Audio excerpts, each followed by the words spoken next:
शिवा की कहानी वह स्कूल की चौखट के बाहर खड़ा था। काश वह सीधे अंदर जा पाता।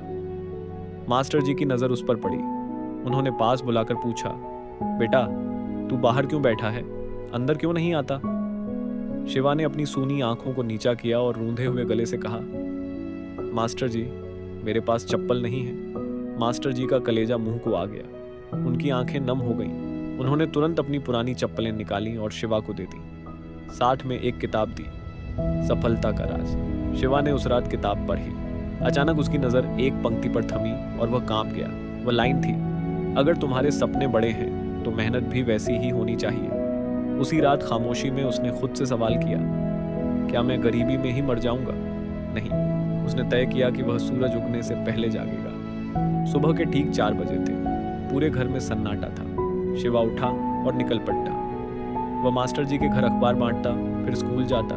शाम को जब दूसरे बच्चे खेलते तब शिवा गांव की सड्डियाचकों पर झाड़ू लगाता, गांव की सफाई करता। उस काम से मिली पाई पाई उसने किताबों और सपनों के लिए बचाई। 1 महीने बाद परीक्षा हुई। गणित और हिंदी की उस कढ़ी प्रतियोगिता में शिवा ने अपनी आत्मा झोंक दी थी। जब परिणाम आया, पहला स्थान, शिवा, उसे 500 रुपये का इनाम मिला। 500 रुपये, उसके लिए यह एक खजाना था। उसने सबसे पहले एक जोड़ी चप्पल खरीदी, पर क्या उसने उसे पहना? नहीं। वह भागता हुआ घर गया और अपनी माँ के पैरों में चप्पल रख दी।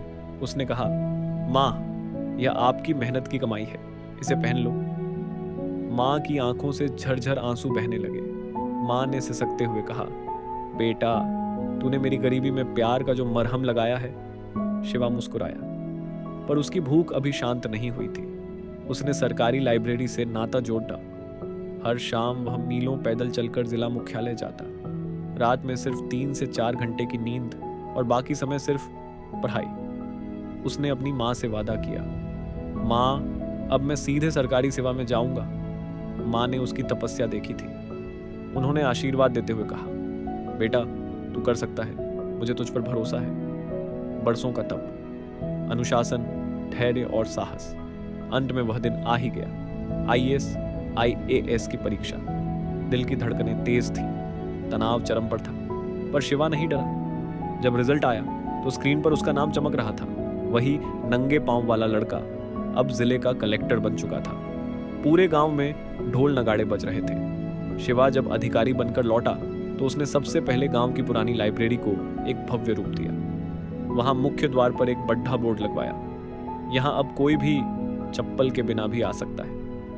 वह अब हर गरीब बच्चे को एक नई किताब और एक जोड़ी चप्पल देता। जब बच्चे पूछते, साहब आप ऐसा क्यों करते हैं, तो वह भारी आवाज में कहता, क्योंकि मुझे पता है कि एक जोड़ी चप्पल किसी की जिंदगी में कितना बड़ा बदलाव ला सकती है।